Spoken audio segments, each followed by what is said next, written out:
the issue that will pry it open. People have written that there were the echoes of Watergate. Mr. President, on another issue, the CIA Leakgate, what do you say to critics of the administration who say that this administration retaliates against naysayers? No, well, first of all, I'm glad you brought that question. The real issue in the summer of 2003 was we'd been in Iraq for 3 or 4 months and hadn't found any weapons of mass destruction. That was the real story. Two things I think the administration hyped. One was the connection to al-Qaeda, and two, their absolute certainty that they had some sense that they knew where these weapons were. That was just pulsing in the background of all of this. Now I see the Justice Department is now starting to investigate. Now, isn't that a sweetheart deal? Attorney General John Ashcroft, appointed by this president, investigating the president. In Congress, Democrats demanded a special prosecutor take over the case. This investigation as independent from the political appointees in the Justice Department as possible. And some in the media agreed. The New York Times editorialized for a special counsel. Yes. And eventually, Attorney General Ashcroft stepped aside. Yes. It's kind of ironic. Be careful what you wish for. Be careful what you editorialize for. This is who they got. Known as a tough, nonpartisan career prosecutor, Patrick Fitzgerald was appointed to take over the investigation. As he looked for the leaker, Fitzgerald decided the only way he could determine if a crime had been committed was to get the testimony of the journalists involved. It had turned out that Novak wasn't the only one who had been given the information about Plame. It is clear that at least 4 of us were talked to in the same way. After Joe Wilson's column in the Times and his interview in the Post, which got buried in the back of the paper, at least 4 of us were given roughly the same story. The wife arranged for the trip, to undermine the trip. And that doesn't happen ad hoc. So I think there was a plan to do that. A conspiracy to manipulate the press. Or, as I put it, it's damage control.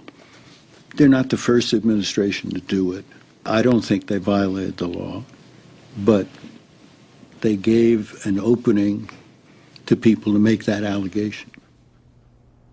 Among those contacted by Fitzgerald was Time magazine's Matthew Cooper. Cooper had reported on the magazine's website that government officials had told him that Valerie Plame was a CIA official. His primary source, Cooper's bosses knew, was Karl Rove. The conversations that Matt Cooper was having about Valerie Plame's identity did not strike me as out of the ordinary. I was, frankly, trying to figure out why a special counsel was needed, what the law was that was broken, why a grand jury was called, and why we were being subpoenaed. Because you just thought this is the way things go and this is how you report in Washington? Well, not only in Washington. I have leaks, and use of anonymous sources is very much in the fabric of American journalism today. The places where it's most obvious are in Washington and Hollywood, on Wall Street, and in sports. It's important in understanding the Plame case to understand how anonymous sourcing has changed over the last generation. During Watergate and before that, confidentiality was a tool that journalists would offer to reluctant sources to coax them to come forward.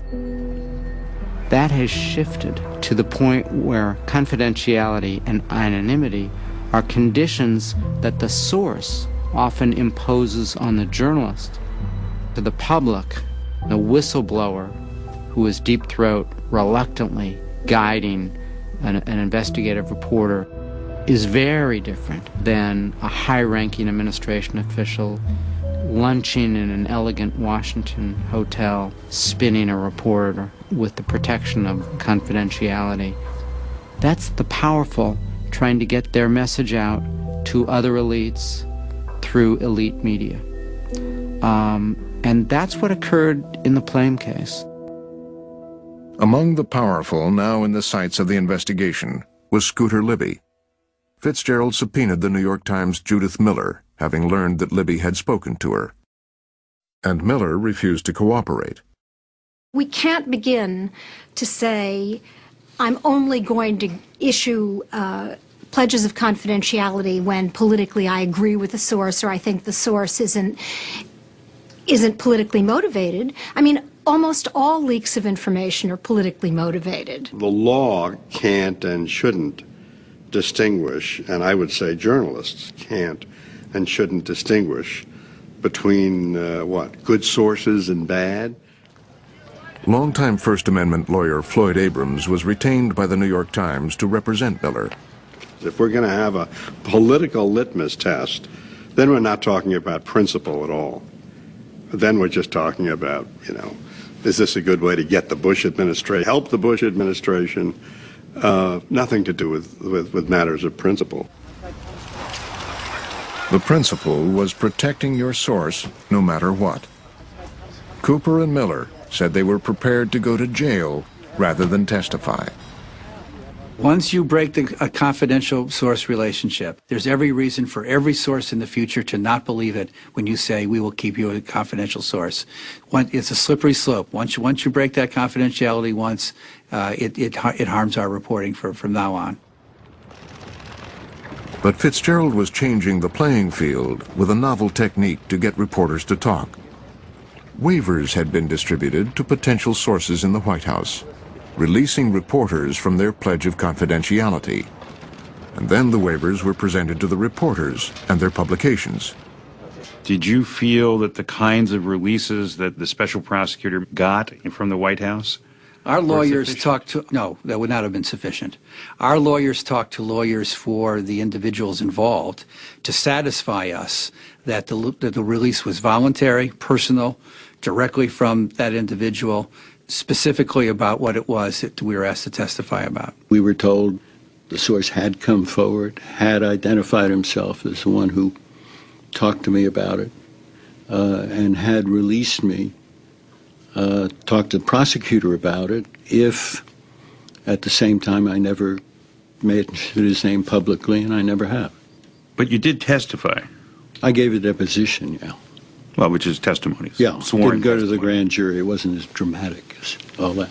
And I was never asked to identify my source, and I never did, because the prosecutor knew who the source was. One of the agreements with the prosecutor was I wouldn't be asked. That was to save you from losing your virginity or something? Yeah, it's something I felt very strongly about. Some of our people have given very limited depositions in which they have not revealed any confidential sources nor in any other way violated our ethics. Very, very narrow testimony. But put yourself in the position of someone who sees a newspaper providing their reporters to give testimony, however smart the negotiation is. It's not that just negotiations are smart. You're really evading the principle here. The principle here is that we have not revealed confidential sources.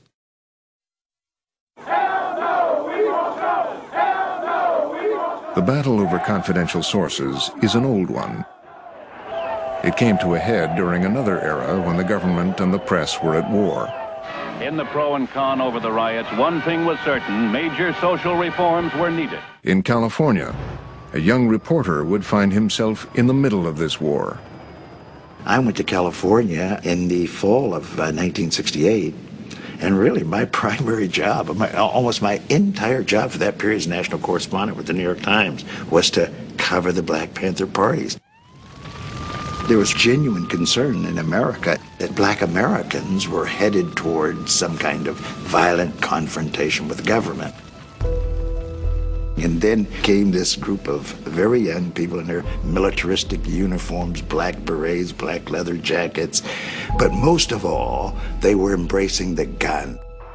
My job was my editors wanted me to get on the inside, tell us where they're going, what does this mean? There is little hope of avoiding open armed war in the streets of California and of preventing it from sweeping across this nation. The Black Panthers posed a real threat. In their time, they were as serious as terrorist groups would be today. And that was the law enforcement view.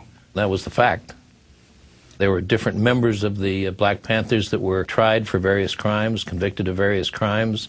They were one of the many subjects of concern at the time.